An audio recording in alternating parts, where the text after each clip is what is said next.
네, 어제 발표된 내용이 이제 서울시의 이제 층수 규제 완화. 지금 주거지수 폐지에 이어서 실제적으로 이제 층수 폐지까지 됐기 때문에 8년 만에 이제 재건축 단지들의 35층 일률적인 아파트 단지보다는 조금 더 창의적이고 조금 더 독보적인 그런 아파트 단지들이 나올 가능성이 큽니다. 물론 이제 용적률은 그대로기 때문에 단지 면적이 좀 준다 이런 뭐 계산을 할 수 있으나 그렇다 하더라도 실제적으로 이제 서울시가 대한민국의 수도인 만큼 또 랜드마크의 또 강가 주변으로 해서 또 보여지는 부분들이 국제적으로라도 조금 더 특색이 있는 모습으로 바뀌지 않을까 이렇게 예상을 하고요. 오늘 공동주택 리모델링과 재건축 비교에 관련된 내용입니다. 실제로 재건축이 안 되는 부분들이 있습니다. 재건축 하기가 사업성이라든가 여러 가지 조건들이 안 맞는 것들은 아무래도 리모델링 사업을 이제 적극적으로 추천을 하는데요. 리모델링 사업지구들이 지정이 되면 실제로 조합원들, 특히 이제 거주하신 분들한테 크게 큰 이슈가 안 되고 돈이 안 되기 때문에 실질적으로 하나만한 사업이다라는 내용들이 많았기 때문에 그렇지만 이제 서울시에서 적극적으로 리모델링, 특히 이제 리모델링을 함으로써 세대수를 좀 늘리고 조금 뒤에 주거 환경을 개선할 필요가 있다 이렇게 결정을 내린 것 같습니다. 그래서 리모델링에 관련된 내용들도 좀 있어서 말씀드릴 필요 있고요. 일단은 지금 부동산 시장에 대해서 잠깐 짚어보는 시간을 갖겠습니다. 그래서 현재 과거 시장부터 지금까지 가격이 얼마나 많이 올랐나 뭐 이런 내용들은 워낙 또 많이 보셨기 때문에 잘 아시겠지만 도표를 보시게 되면 2008년부터 해서 2020년도 한 12년 정도 보시게 되면 지금 푸른 색깔 부분이 이제 전국적인 이제 어떤 그 가격 지수고요. 붉은색 부분이 이제 서울시입니다. 서울시 같은 경우는 굉장히 가파르게 상승을 했습니다. 지난 2년, 3년 동안에 엄청나게 올랐죠. 뭐 그전에도 오르기 시작했었으나 재작년부터 해서 가파르게 상승했던 건 사실이고요. 현재 실제적으로 2020년도까지 현재 매매 지수가 이제 141까지 올라갔습니다. 그렇기 때문에 100보다도 높은 수치다. 당연히 가격이 더욱더 많이 올랐다는 얘기고요. 그 안에는 2017년부터 14년부터 해서 각종 규제라든가 완화책들이 있었습니다. 그래서 실제로 강남 지역에 또 강남 3구 투기 과열지구가 또 지정됐다가 해제된 시점이 바로 2009년도고요. 그 다음에 2012년 보게 되면 이제 뉴타운 출구 전략을 해서 2012년도부터 이제 정비구역 해제, 뉴타운 지구로 지정됐다가 진행이 안 되는 지역들, 이런 지역들 지구 지정을 다 해제하고 직권으로 해제, 말소하는 경우도 있었습니다. 그리고 LTV, DTI가 완화됐던 시점이 2014년도다. 근데 그때 규제가 완화됐던 시점보다도 규제가 더 강했던 현재 이번 정부에서 가격이 더 많이 올랐단 말입니다. 그렇기 때문에 이런 것들이 조금 더 주목을 할 필요가 있다는 얘기고요. 리모델링 기본계획 수립이 2016년도에 됐습니다. 그래서 2016년도에 리모델링에 관련된 기본계획이 수립이 됐고요. 그 다음에 투기 과열지구 또 투기 지역 지정된 거 2017년도. 그리고 현재 수도권 분양가 상한제 시행 2019년도 보시게 되면 현재 규제와 상관이 없이 계속 오르고 있었다 이렇게 보시면 될 것 같고요. 가격으로 비교를 해보면 도심권에 용산구의 아파트가 얼마였느냐 따져보니까 2014년도와 2020년도를 비교하는 겁니다. 2014년도에 보통 평균 2,620만 원 정도 했습니다. 이제 매매가 포함 분양가가. 근데 실제적으로 2,750만 원 정도 나타냈던 용산구가 현재 2020년도에 5,638만 원. 이건 평균 가격입니다. 205% 올랐고요. 200%가 오른 겁니다. 그 다음에 이제 2014년도에 3,400만 원 나타냈던 동남권 송파구 같은 경우도 3,429만 원에서 7,186만 원까지 이것도 209%가 올랐고요. 그 다음에 광진구, 동북권의 광진구 같은 경우는 특별하게 이제 이슈가 없었던 지역이다 보니까 가격이 그만했었죠. 그렇지만 실질적으로 지금 현재 가격이 그만하다고 할 수가 없습니다. 2,703만 원에 2014년도 가격이 현재 5,326만 원. 그렇게 당연히 197%가 오른 거고요. 그 다음에 서남권 양천구입니다. 양천구 같은 경우는 이제 그 주변에 이제 재건축 단지라든가 여러 뭐 어떤 노후된 단지들이 워낙 많은 지역이다 보니까 2,483만 원을 나타냈던 2014년도에서 4,312만 원, 174%가 올랐고요. 그 다음에 서부권, 서대문구 집값이 싸기로 유명한 지역들, 서대문구, 은평구 이쪽 지역들이 1,737만 원에서 현재 3,700만 원으로 213%가 올랐습니다. 그렇기 때문에 실제적으로 권역별로는 최소 1.7배에서 2.1배까지 오른 걸 보실 수 있고요. 그렇기 때문에 이런 상황이 왜 계속 이렇게 지속됐을까라는 것들은 이제 앞으로 풀어나가야 될 숙제다. 이제 대선을 또 앞두고 있기 때문에 또 투표도 얼마 안 남았죠. 그러니까 실제적으로 그 정권이 바뀌고 정책이 바뀌면서 이런 것들이 조정이 되고 그로 인해서 가격이 안정화될 수 있는 여건들이 충분히 만들어져야 된다는 거고요. 걱정되는 부분은 올해 7월 달에 이제 전월세 관련된 내용들에 조금 더 문제가 생길 가능성이 있습니다. 그래서 현재 계약갱신 청구권이 만료된 시점이 2022년 올해 7월입니다.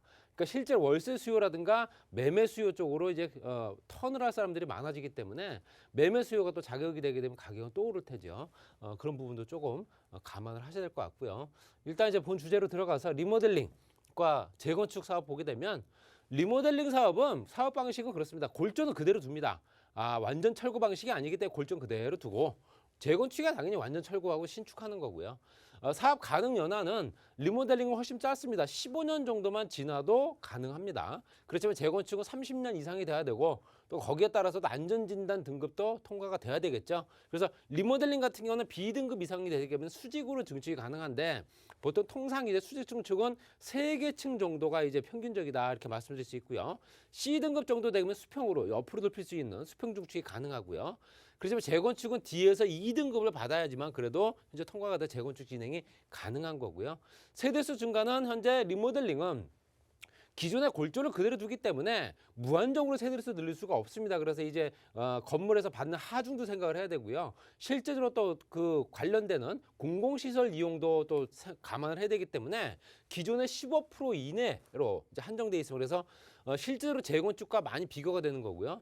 이제 관련 법령은 어디가 적용을 받느냐 봤더니 관련법이 리모델링 사업 같은 경우는 주택법과 건축법이고요. 뭐 아시다시피 재건축 같은 경우는 도정법입니다. 그래서 도시 및 주거환경 정비법에 해당되는 거고요. 그래서 실제적으로 보게 되면 또 거기에 따라서도 달라지는 부분, 용적률 같은 경우는 실제 용적률 제한이 없는 리모델링 사업, 용적률 제한이 없지만 사실상 기준은 15% 이내이기 때문에 용적률 제한이 있는 거죠. 그러니까 당연히 용적률 제한은 이제 원칙적으로는 없습니다. 그리고 기부 체납, 임대주택, 초과이익 환수 필요 없죠. 이건 리모델링 사업 지구입니다. 근데 준공 30년이 지난 재건축 단지 법적 상한 용적률 최다 300% 넘기를 못하는 거죠. 그런데 이번에 이제 실제 어제 발표됐던 내용에 이제 층수 규제 완화하겠다라는 내용은 35층짜리 건물이 이렇게 넓게 들어갔다면 이제는 실제적으로 층수 제한이 없기 때문에 이렇게 작은 이제 면적 자체가 줄면서 용적률을 그대로 갖춰야 되기 때문에 높은 건물이 많이 높아진다는 얘기죠. 이 면적 자체가 조금 달라진다는 얘기입니다. 그래서 실제적으로 이런 것들은 조금 이제 건축 시행사들 입장에서 조금 더 감안해야 될 부분이다 말씀드릴 수 있고요.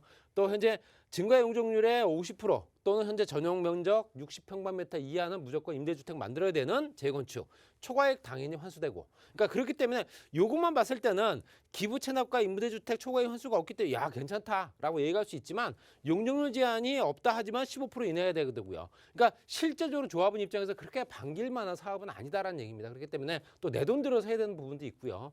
이런 것들도 조금 차이점이 있고요. 절차를 보게 되면 재건축은 기본 계획을 잡아서 현재 조합 설립 승인까지도 한 10년 걸립니다. 그렇지만 리모델링 같은 기본 계획 다음에 1차 안전진단 통과가 되면 바로 조합 설립 가능해요. 그렇기 때문에 시간이 굉장히 빠르게 진행된다는 거죠. 사업 속도가 빠르다. 또 세부적으로 보게 되면 1차 안전진단 통과해서 건축 심의 신청하고 그 다음에 현재 안정성 검토라는 것은 수평 증축 뺀 수직 증축할 수 있는 여건이 되냐 안 되냐 이걸 따지겠죠. 수직으로 증축했을 때 건물을 그 기둥 어떤 그런 골조에서 받는 하중을 견뎌낼 수 있느냐 이걸 또 따져야 되기 때문에 또 사업계획 승인 리모델링 허가 떨어지고 또 2차 안정성 검토 실제적으로 사업계획 신청하고 도시계획 심의가 끝나면 바로 이주 및 철거가 들어간다.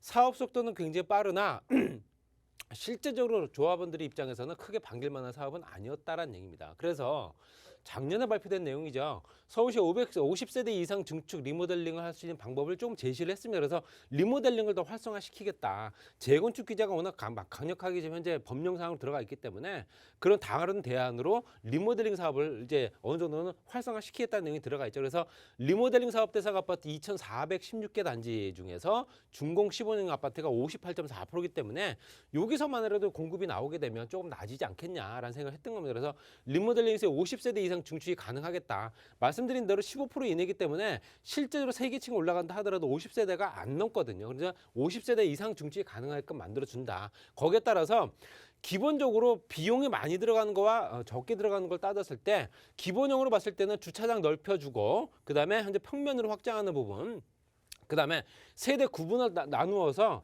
실제로 큰 면적을 잘라서 조금 더 새로운 공간을 만들어내는 거고요. 고비용은 말씀드린 대로 현재 수직 증축 3개층 정도 올릴 수 있는 조건입니다. 그리고 이제 수평 증축 같은 경우는 기본형에 현재 지하 공간이라든가 주차 공간까지 확보하는 여건들을 만들어서 현재 돈이 많이 들어가는 사업들이 이렇게 두 가지로 나눠지는데 이런 것들을 어떻게 할 것이냐에 따라서 또 단지에 따라 특성이 다르기 때문에 그것도 한번 보실 필요 있고요. 재건축 리모델링 사업지구를 봤을 때는 실질적으로 세대 수가 증가할 수 있는 수요 예측 판단할 수 있는 조건을 봤을 때 4,217개 단지 그중에 경관연수가 1단계, 2단계, 3단계에서 용적률과 단지 특성을 봤을 때도 전체적으로 서울시 공동주택단지가 4,217개 단지입니다. 그중에 878개 단지가 이제 재건축 사업지구로 진행될 수 있는 여건이 되는 거고요. 리모델링 사업지구 세대 수가 증가하는 세대가 증가하는 단지가 898단지입니다. 그렇기 때문에 세대 수가 증가하는 여건들을 만들어놔야 사업의 어떤 활성화 또는 현재 주거 주택을 마련할 수 있는 주거 공간 확보가 이제 목표에 따라서 이루어지는 건데 실제로 리모델링 사업지구 중에서도 맞춤형으로 하거나 일반 유지 관리 이런 것들로 들어가는 집들 많습니다. 그렇기 때문에 당연히 세대수를 폭발적으로 증가시킬 수 있는 조건은 아니었다.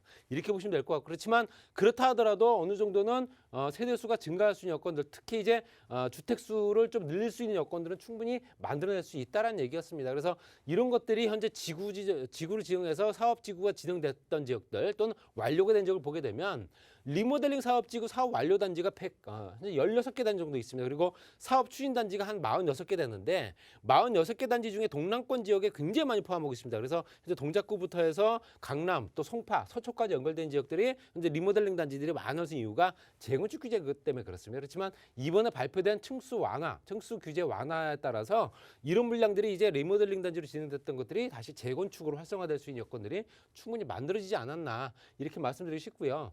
재건축 활성화나 재개발 활성화 이런 것들을 통해서 일반적으로 현재 일반 주택들 공급량을 늘릴 수 있는 방법들 어떻게든 비싸지 않은 가격으로 또는 투기 세력을 막으면서 실제로 가격 안정화시킬 수 있는 방법들 여러 가지 조건들을 맞춰야 되기 때문에 굉장히 어려운 난제입니다. 그렇기 때문에 이런 것들을 어떻게든 또 빨리 진행시킬 수 있는 여건들이 만들어진다면 정책적인 부분이라든가 시민의 호응도 이런 것들을 같이 움직이면서 주택 공급 활성화가 좀 더 빨리 진행했으면 좋겠다. 이렇게 정리하겠습니다.